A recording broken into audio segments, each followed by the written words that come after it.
Hello friends, welcome to மக்கள் சேவை சால். இன்னைக்கு நம்ம ஒரு சூப்பரான வேலையை பற்றின தகவல் தான் பார்க்க போகிறோம். அதாவது தமிழக அஞ்சல் துறையில் உங்களுக்கான வேலையை இப்போ அறிவிச்சிருக்காங்க. இப்போ அந்த வேலைக்கு யார் யாரெல்லாம் அப்ளை பண்ணலாம், இதுக்கான எலிஜிபிலிட்டி என்ன, இதை பற்றின மொத்த இன்ஃபர்மேஷன் தான் இந்த வீடியோ பார்க்க போகிறோம். இந்த வீடியோ ஸ்கிப் பண்ணாமல் ஃபுல்லாக பாருங்க. அது மட்டும் அல்ல, இந்த வீடியோ நிறைய பேருக்கு ஷேர் பண்ணுங்க. வீடியோக்குள்ளே போகிறதுக்கு முன்னாடி வேலை வாய்ப்புக்குன்னு தனியாக நம்ம ஒரு சேனல் கிரியேட் பண்ணியிருக்கோம். இந்த சேனல்ல மாவட்ட வாரியாக வர எல்லா கவர்மெண்ட் ஜாப்ஸுமே ரெகுலரா அப்டேட் பண்ணிட்டு இருக்கோம். இதுக்கான லிங்க் நான் டிஸ்கிரிப்ஷன் கொடுத்துறேன். விருப்பம் இருக்கவங்க இந்த சேனலை நீங்க சப்ஸ்கிரைப் பண்ணி வச்சுக்கோங்க. ஓகே, அதாவது ஃபர்ஸ்ட் இந்த வெப்சைட் ஓபன் பண்ணிக்கோங்க. தமிழ்நாடு போஸ்ட் accept.government.in இந்த வெப்சைட்ல போயிட்டு இதுல அப்டேட்னு இருக்க பாருங்க. அதுக்கு நேரம் போயிட்டு மோர் டீடைல்ஸ் அப்படின்ற ஆப்ஷன் நீங்க கிளிக் பண்ணீங்கன்னா ஸோ உங்களுக்கு இந்த மாதம் பார்த்தா நியூஸ்க்கான பேஜ் ஓப்பன் ஆகும்.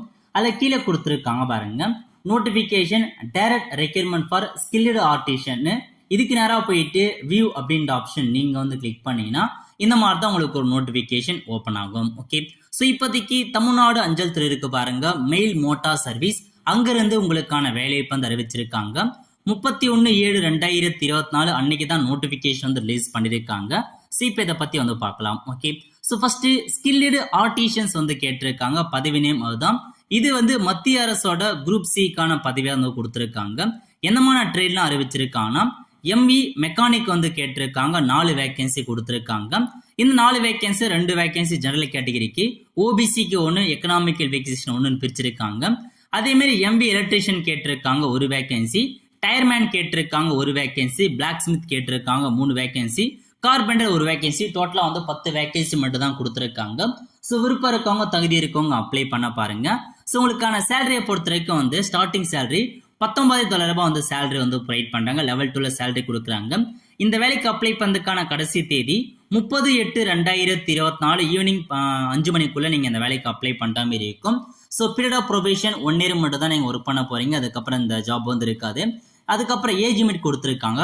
ஏஜ் மட்டும் பொறுத்த வரைக்கும் 18 வயசுல இருந்து 30 வயசுக்குள்ள இருக்காங்க பாருங்க, அவங்க இந்த வேலைக்கு அப்ளை பண்ணலாம். இதான் அவங்களுக்கான ஏஜ் லிமிட்.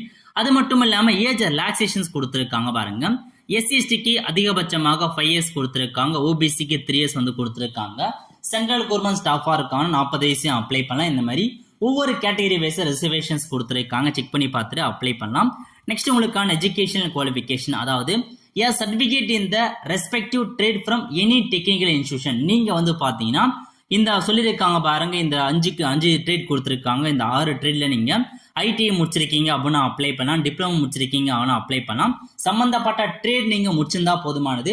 நீங்க 8th படிச்சும் இந்த மெக்கானிக்கை முடிச்சிருக்கலாம், இல்லை 10th முடிச்சிட்ட அப்புறம் நீங்க மெக்கானிக்கல் முடிச்சிருக்கலாம். ஸோ அந்த மாதிரி ஐடிஐ ட்ரேட்ல இது ஏதாச்சும் ஒரு ட்ரேட் நீங்க முடிச்சிருக்கீங்க அப்படின்னா தாராளமாக நீங்க அப்ளை பண்ணலாம் அப்படின்றத மென்ஷன் பண்ணியிருக்காங்க. இதான் கல்வி தகுதி.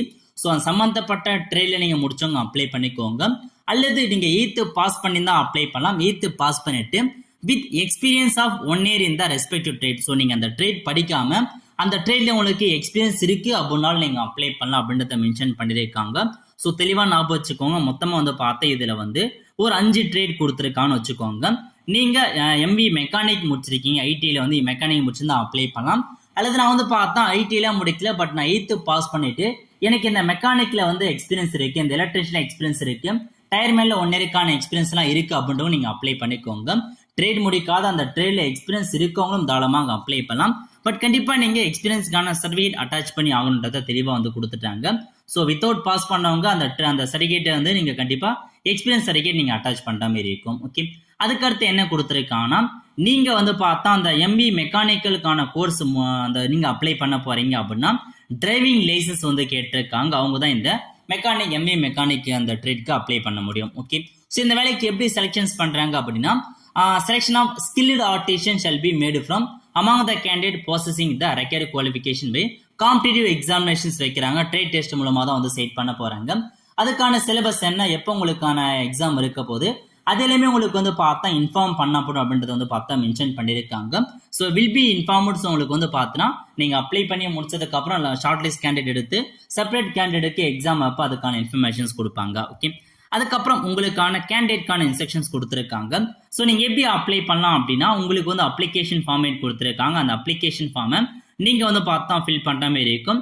இங்கிலீஷ்லயோ ஹிந்திலோ அல்லது தமிழ்ல கேட்டிருக்காங்க. ஏதாச்சும் ஒரு லாங்குவேஜ்ல ஃபுல்லா நீங்க ஃபில் பண்ண பாருங்க.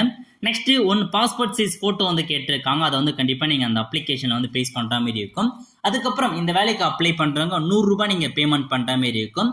அதுவும் இந்தியன் போஸ்டல் ஆர்டர் இருக்கு பாருங்க, அங்க போயிட்டு 100 ரூபாய்க்கான யூசிஆர் ரிசிப்டை நீங்க இது கூட அட்டாச் பண்ற மாதிரி இருக்கு. இந்த வேலைக்கு அப்ளை பண்றவங்க போஸ்ட் ஆஃபீஸ்ல போயிட்டு 100 ரூபாய் பேமெண்ட் பண்ணி அதுக்கான யூசிஆர் காப்பியை நீங்க எடுத்துட்டு வந்து அதையும் நீங்க அட்டாச் பண்ற மாதிரி இருக்கும். ஓகே, அதுக்கடுத்து ஒன்ஸ் நீங்க வந்து இதுக்கு வந்து செலக்ட் ஆறீங்க, அதாவது நீங்க அப்ளை பண்ணி முடிச்சதுக்கு அப்புறம் உங்களுக்கான தகுதி இருக்கும் பட்சத்துல உங்களுக்கு எக்ஸாமுக்கு கூப்பிடுவாங்க. அப்ப எக்ஸாமுக்கு முன்னாடி நீங்க 400 ரூபாய் பேமெண்ட் வந்து பண்ற மாதிரி இருக்கு. இப்ப பண்ண தேவையில்ல, உங்களை வந்து ஷார்ட் லிஸ்ட் பண்ணுவாங்க. அதுக்கப்புறம் நீங்க 400 ரூபாய் பேமெண்ட் வந்து பண்ற மாதிரி இருக்கும். அது வந்து பார்த்தா ரீஃபண்டபிள் இல்லைன்றதை மென்ஷன் பண்ணிட்டாங்க. நீங்க வந்து எஸ்சி எஸ்டி பெண்களா இருக்கீங்க அப்படின்னா உங்களுக்கு வந்து அப்ளிகேஷன் ஃபீஸும் கிடையாது, எக்ஸாமினேஷன் ஃபீஸும் கிடையாதுன்றதை மென்ஷன் பண்ணியிருக்காங்க. எஸ்சி எஸ்டி பெண்களா இருக்கீங்க அப்படின்னா நீங்க வந்து ஃபீஸ் பேமெண்ட் பண்ண தேவையில்ல, அப்ளை பண்றதுக்கும் பண்ண தேவையில்ல, எக்ஸாமினேஷன்ஸ்க்கு நீங்க ஃபீஸ் வந்து பண்ண தேவையில்ல. ஓகே, அதுக்கப்புறம் அப்படியே கீழே வந்தா ஒரு சில காரணங்களால உங்களுக்கான அப்ளிகேஷன் ரிஜெக்ட் ஆகும்னு சொல்லியிருக்காங்க. அதுக்கான காரணங்கள் என்ன அப்படின்றத கொடுத்துருக்காங்க. ஸோ செக் பண்ணி பார்த்துட்டு அதுக்கேற்ற மாதிரி அப்ளை பண்ண பாருங்க. அதுக்கப்புறம் எந்த மாதிரி டாக்குமெண்ட்ஸ் நீங்க சப்மிட் பண்ற மாதிரி இருக்கும் அப்படின்னா, ஸோ ஏஜ் ப்ரூஃப்க்கு டாக்குமெண்ட்ஸ் கேட்டிருக்காங்க. பர்த் சர்டிஃபிகேட்டோ 10th மார்க் ஷீட்டோ அல்லது வந்து பார்த்தா உங்க டிசியோ நீங்க அட்டாச் பண்ணிக்கலாம். எஜுகேஷன் குவாலிஃபிகேஷன் நீங்க என்ன படிச்சிருக்கீங்களோ அதுக்கான டாக்குமெண்ட்ஸ் அட்டாச் பண்ற மாதிரி இருக்கும். உங்களுக்கான மார்க் ஷீட், அதுக்கப்புறம் வந்து பார்த்தா டிசி அட்டாச் பண்ணிக்கோங்க. டெக்னிக்கல் குவாலிஃபிகேஷன்ஸ் முடிச்சிருக்கீங்கன்னா, ஐடி முடிச்சிருக்கீங்கன்னா அதுக்கான டாக்குமெண்ட்ஸை நீங்க வந்து சப்மிட் பண்ற மாதிரி இருக்கும், அந்த ட்ரேடுக்கான டாக்குமெண்ட். அதுக்கப்புறம் டிரைவிங் லைசன்ஸ் வச்சிருக்கீங்க, அந்த எம்இ மெக்கானிக் அப்ளை பண்றவங்க டிரைவிங் லைசன்ஸ் நீங்க சப்மிட் பண்ற மாதிரி இருக்கும். அதே மாதிரி நீங்க எக்ஸ்பீரியன்ஸ் இருக்குன்னா அதுக்கான experience certificate with 12th pass பண்ணதுக்கான டாக்குமெண்ட்ஸ் கேட்டிருக்காங்க. அதுக்கப்புறம் ஜாதி சர்டிஃபிகேட் கேட்டிருக்காங்க. அப்ளிகேஷன் ஃபீஸ் பேமெண்ட் பண்ணதுக்கான யூசிஆர் அந்த ரிசிப்ட் இருக்கு பாருங்க, அதை கேட்டிருக்காங்க.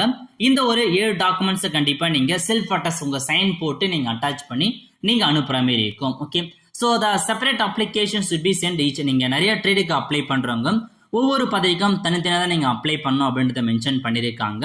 ஸோ நீங்க அப்ளை பண்றவங்க அந்த என்வலப் கவர் இருக்கு பாருங்க, அதுல வந்து இதை மென்ஷன் பண்ண சொல்லியிருக்காங்க. Application for the post of skilled artist இந்த ட்ரேட், எந்த ட்ரேடுக்கு அப்ளை பண்ண போறீங்கன்றத அந்த என்வலப் கவர் மேல நீங்க எழுதுற மாதிரி இருக்கும். ஸோ எதுக்கு நீங்க அனுப்பணும்னா, senior manager mail motor service கொடுத்துருக்காங்க பாருங்க அட்ரஸ். இந்த அட்ரஸ்க்கு ஸ்பீட் போஸ்ட் மூலமாகவோ அல்லது ரெஜிஸ்டர் போஸ்ட் மூலமாகவோ அனுப்ப சொல்லியிருக்காங்க. இதுக்கு மட்டும் தான் நீங்க அனுப்புற மாதிரி இருக்கும். அந்த அட்ரஸ்க்கு அப்ளிகேஷன் ஃபார்மை ஃபில் பண்ணி நீங்க வந்து அனுப்பி வச்சிருங்க. வித்தவுட் செல்ஃப் அட்டஸ்டன் இல்லாம நீங்க அனுப்புறீங்க அப்படின்னா உங்களுக்கு அப்ளிகேஷன் ரிஜெக்ட் ஆகும் அப்படின்றத மென்ஷன் பண்ணிட்டாங்க. அப்ளிகேஷன் ஃபார்ம் கீழே கொடுத்துருக்காங்க. இதுல போயிட்டு எந்த பதவிக்கு அப்ளை பண்ண போறீங்க, உங்க நேம் என்ன, உங்க போட்டோ ஒட்டிடுங்க வித் செல்ஃப் அட்டஸ்ட் போட்டோ கீழே சைன் பண்ணிடுங்க. அதுக்கப்புறம் நீங்க எந்த கமிட்டியை சார்ந்தவங்க, உங்களுக்கான ஃபீஸ் பேமெண்ட்கான டீடைல்ஸ் என்ன, பேமெண்ட் பண்ணிட்டீங்கன்னா பேமெண்ட்கான டீடைல்ஸ் நீங்க வந்து ஃபில் பண்ணுங்க. அதுக்கான யூசிஆர் நம்பரை கொடுங்க.